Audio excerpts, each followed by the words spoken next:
Hello there guys, welcome back to another episode of 5 Things Learned after Manchester City's 4-3 victory over Newcastle. It was an absolutely wild game of football, ultimately meaningless as well I guess, but still there was loads of lovely little subplots that emerged from this game and loads of little things to talk about at the same time, which is all you can ask for I guess with games at this time of the season. I want to say thank you as well by the way to all the support recently. I'm pretty much over now the Etihad capacity of subscribers, which is absolutely wonderful. Thank you so much. Genuinely, you all mean the world to me. Don't forget to hit the like button and hit that subscribe button if you are new to this channel. You can go check out the fan view live and the match reaction as well. But let's get into the 5 things that we learned from this game. And I'm going to start with with Ferran the 9. Yep, Ferran Torres yesterday scored an absolutely blindingly beautiful hat-trick. He's pretty good at football, this young lad. He really is pretty good at football. And once again, it comes with the caveats that he's had a relatively difficult time since he's joined Manchester City. But Guardiola last night made the point that his numbers are really impressive. And they are really impressive. He's scored 13 goals already. Now, I'm not saying he's anywhere near the levels of Sané was at this point, because he isn't. But if you compare Leroy Sané's best goal scoring season, 16 goals, and he was brilliant, it just shows you Ferran Torres is a really natural finish because Sané was a good finisher as well. But Ferran, and I know he plays more central, it just shows what an eye for goal Ferran Torres has got in Manchester City. And it isn't something that you can ignore. When you've got a player who's that comfortable scoring goals, you have to find a way to potentially utilise them. And Guardiola will know that as well. We've seen him score hat-tricks for Spain as well, against Germany nonetheless. And we've seen him score, obviously, a hat-trick last night as well. And Ferran has shown that he is a player with that instinctive eye for goal. That first goal, it's almost not being talked about enough. It was absolutely sublimely special. I guarantee you, if Salah scores that, it's given the Puskas Award, it's given the Goal of the Season Award. But because it's Ferran Torres in a meaningless game, no one's going to really mention it, but it was absolutely incredibly good. The technique, the brilliance, the magic of it, it was what we love to watch football for. And then his other 2 finishes weren't bad either. Pure instinctive striker brilliance. What a wonderful player Ferran Torres is. And we need to give him time now to find his role within this side. It's not easy to find your role within a Guardiola side because all the positions that you've used to play, they're different under Guardiola. Everyone's got a slightly different role in their usual position, so you have to adapt and find your own role within the side. And I think Ferran Torres is still trying to do that, understandably. He joined as a young lad during the pandemic, and he's not had time to see his family or anything like that. He's been locked indoors in a rainy, miserable new city, and it is rainy and miserable at times. I love this city, but even I've struggled over the past year. Imagine what it's like for someone who doesn't know it, and you've got you got nowhere to go or no friends and family around. So it's been a weird time for him, and I think the fact that he cried on the pitch after the Crystal Palace goal, I think that said a lot, because I think it's the frustration of months of battling for your own form and fitness. It kind of came out in that game, and I think he's a confident lad, but he's still vulnerable like the rest of us. And I'm so happy for Ferran because I think he genuinely becomes an option. He becomes an option if we need a goal. And even though I don't think he'll get into the Champions League final team, who knows? Maybe he's just upped himself through the ranks as a potential first option off the bench, and that's the best he can hope for right now. But this kid is a natural finisher. When you've got a player who can finish that naturally, you don't close your eyes to them. You don't, because he's got too much talent, too much inherent natural talent. And who knows, maybe as he finds his strength and his confidence and his conviction in this country, and if we start playing in front of fans, maybe he starts to feed off that energy and starts to become a new version of the same guy, but even better, older, more effective and more mature. Second thing I want to talk about is Jesus out wide, Jesus the winger. I was a little bit harsh last night when I said I thought he played okay. I've gone back and ran my eyes over the game again and talked to other people about it, and I think he actually was pretty good out wide. And I do wonder if we're seeing potentially a positional swap between 2 players there. Ferran the 9, Jesus the 11 or the winger or whatever, or the 7 or the 11 basically. Jesus was good out wide. He is good out wide, and I do wonder if he's more comfortable there in general. He's definitely comfortable just being an effective squad player, I would say that.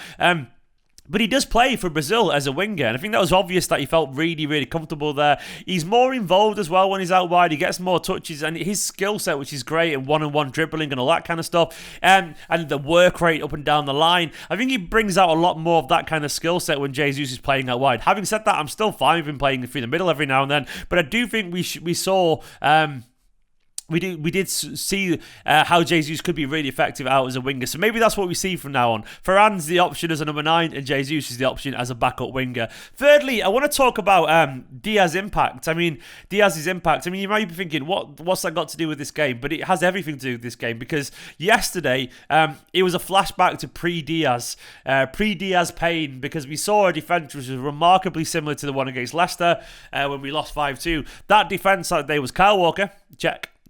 Garcia, check. Ake, check.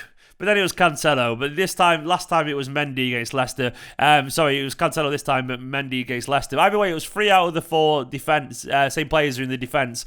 What happened? We were shambolic. We gave away 2 penalties. Against Leicester, we were shambolic and gave away 3 penalties. Now, I'm not saying it's the exact... correlation isn't causation.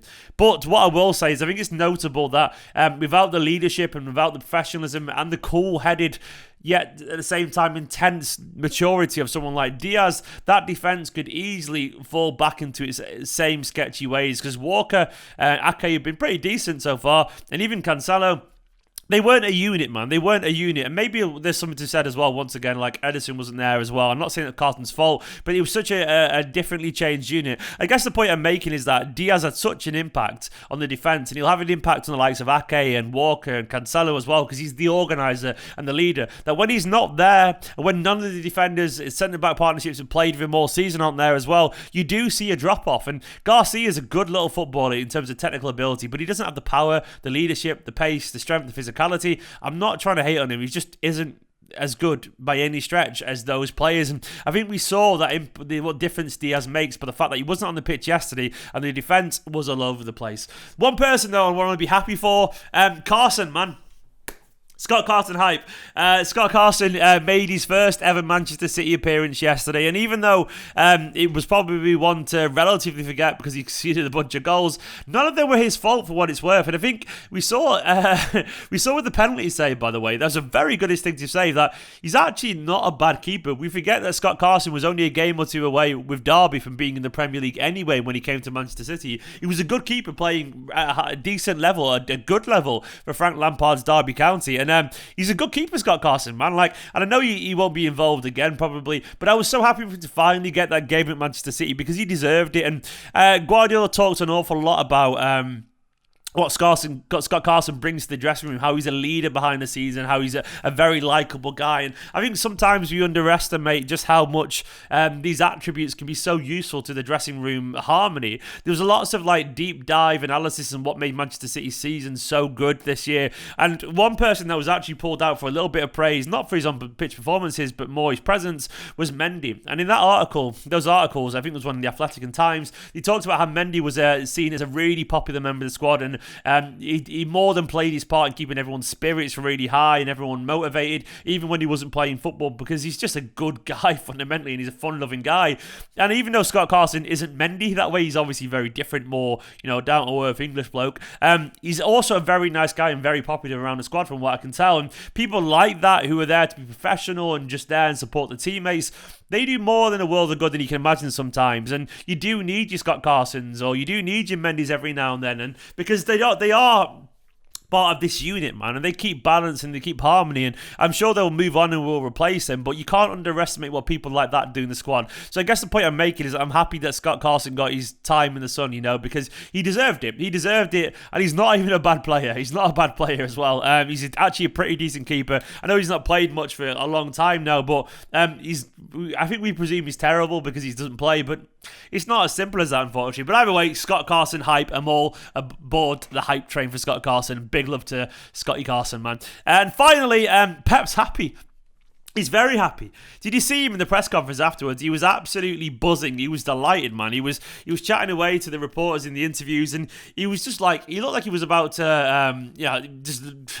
I don't know, he looked like explode with happiness. He was like a kid in a candy store. He was so beaming from ear to ear, and I think he's probably realised just how good the reaction has been from the players this season. He was so happy for Ferran Torres as well. He was absolutely infusing about Ferran Torres, and he just looked happy in general. And I guess it's because we're Premier League champions. We've had the Guard of Honour. And I guess also he probably just enjoyed the game. I know he conceded lots of goals, but it was kind of fun to watch. And he's probably just loving life right now because he's answered a lot of critics. You know, he's had a tough time personally over the past year, but he's found his mojo again. Manchester City have found their form again. And he's probably very happy with how the players have reacted to everything. And he probably just sat there last night and enjoyed the quality of Torres' goals and enjoyed the hype around Carson with all the players hugging him at the end. And he probably is just happy because why not be happy, man? Life is very good for Manchester City, and we've got a Champions League final coming up very soon, and a happy Pep is a successful Pep. Guys, thanks for watching this. Big love as ever to my Patreon producers, William, Pritchard, Ahmed Al-Ali, and Arija Elsie. Thank you so much as well to all the other names scrolling down the side of the screen. I appreciate you all more than you possibly imagine. Don't forget, there's loads more content about the game. You can go watch the fan view live, whatever all the fans had their say, and also, of course, my match reaction from last night. For now, though, there will be a big video tomorrow morning. Me and Asan are going to chat about all the transfers, so make sure you get there tomorrow. It'll be like a 10, 11 or something like that. I will see you tomorrow. Guys, thank you for watching. Like, comment, subscribe. You're all awesome. In a bit.